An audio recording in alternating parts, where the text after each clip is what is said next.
Step 7 for married and alone. That's our topic today. And if you have not watched 1 through 6, please go back and do that. If you have not yet subscribed to our channel, please do. It'll tell you when the next step comes out and you can be notified about that. If you have a question and you're married and alone, please just put it in the box. We want to hear from you and respond to you as soon as possible. So stay tuned.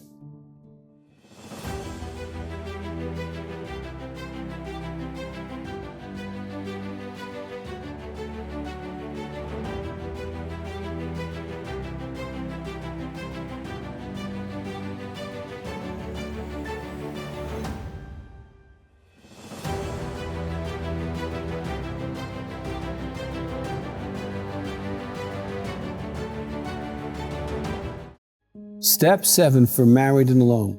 This is a very important step for you to move through. It's not a lot of words that we're going to cover today, but the depth of them is huge. So let me read it to you, and then we're going to parse this out and really get into it so that you can have a good Step 7 experience. Now, definitely use your married alone workbook, your step book. Do the step in there. Be in a married alone group. Call the other people in your group and connect to them as you do your steps. So let's go ahead and read this. Step 7, humbly ask Him to remove our shortcomings. Now, humbly, I want to walk through that word because sometimes people do the steps kind of lightly. And I've been working with people with steps for over 35 years. Sometimes they think, well, I made my list and I got my 10, 12, 25 things, and I'm just going to sit on the park bench and say, God, it'd be nice if you help me with this and help me with this and help me with this and help me with this and help me with this and help me with this. And they think they did step 7. That's not humble. So I want to share with you what humble means. Imagine if you went to the doctor's office and he told you, you're going to die in 7 days. You have a disease that there's no cure for. There's nothing that anyone can do. And ma'am, if you believe in prayer, you might want to do that. Now, when you leave that doctor's office and you find a quiet place, you're not going to sit down and say, God, it'd be really kind of nice if you would heal me.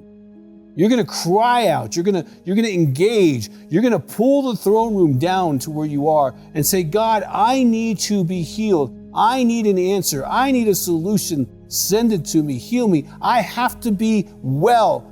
I want to live. I don't want to die. Now, that's humble. So when you make your list of shortcomings, humbly is engaging the Almighty.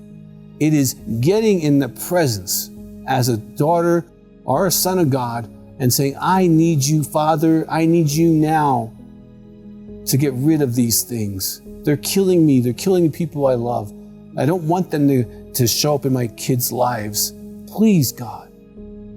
Humbly asking Him is God. It's not your higher power. It's not something you made up. It's not your group. It's definitely not you. It's God, the one who created everything. That's who you're talking to. Now, to remove. Now, it was over 25 years ago. I was in a hotel room in Santa Fe. And I did this. I did my list. I had it all ready. I knew I was going to have alone time the whole weekend. I was doing a conference, and I just cried out to God. I do one at a time. And I really recommend you do 1, maybe 2 a day, because if you're really engaging, it takes all of your energy, spiritual energy, emotional energy, physical energy, to really get there with God. And you want to get there, okay? And I would love to share with you that, hey, when Doug walked out of that room, his shortcomings, they were gone. He's just perfect now. Now, anyone who knows me knows that's not true.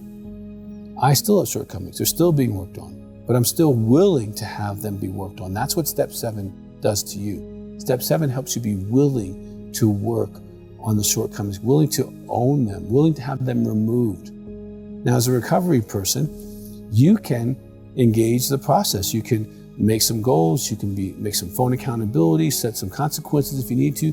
You can engage in some shortcomings that you can definitely work on. But God's going to help you. He's going to help you move along the way. Identify the things you need. He might send you a person that acts like you. Okay, it might be your child that acts like you and go, ooh, I don't want that in my life anymore. Okay, that doesn't look good or feel good.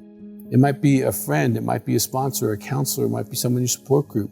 It might be a book being given to you, but you'll be led along the way as to continue to grow and mature so these shortcomings are reduced and reducing the impact in your life. Now, what are these shortcomings? Now, as a married alone person, you're in recovery because of your spouse's intimacy anorexia. Now, you might have intimacy anorexia, you might have other addictions, you might overeat, you might gamble, you might drink, you might smoke, you might over-entertain, you might over-Facebook, you might have your own things, okay? But the shortcomings are outside of just recovery. Impatience, rudeness, selfishness, judgment. Judgment's a big one. Especially, I find women judge each other a lot. Oh, she's this, she's that, trying to do what they do. Okay, you might have things in your heart that you really know are wrong, and you're still doing them, and you need to stop doing them. These are shortcomings. These are the things you ask God to help you with. Okay? You've done enough work now in your steps to know what those shortcomings are. And just be honest with yourself. Spend some honest time with yourself. Spend some honest time with God. And you will do step 7. And you'll have made one more step in the progress, okay? It's going to get easier here, and it's really helpful and healing to do all 12 steps. So don't stop. If you have the 12-step group for married alone, do that. Work through that, make your phone calls, do what you need to do. And I just want to say I'm proud of you for keep going, okay? So please keep going. And if you've yet to subscribe, please hit that button, do that. If you have a question, put it in the box. We will get back to you. So please do step 7 and have an incredible life and recovery.